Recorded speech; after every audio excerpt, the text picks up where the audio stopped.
तो किसी तरीके से उनसे माफ़ी मांगी, कहा कि मुझे मौका दे, मैं हर बिलाल हबशी को राज़ी कर लूँ।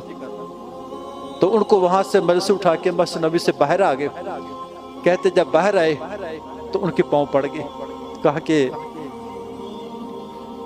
बिलाल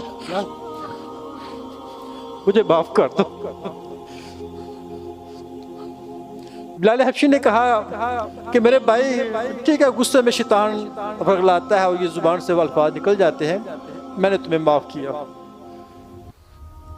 कहते हैं कि मुझे यकीन नहीं है कि तुम्हें माफ़ दिल से किया या नहीं किया। कहा कि देखो मैं यहाँ पर ज़मीन पे लेटता हूँ और तुम अपना पाँव मेरे चेहरे के ऊपर रखो, या फिर मुझे जोर से ठोकर मारो ताकि मेरे दिमाग के अंदर जो सरदारी का खन्नास है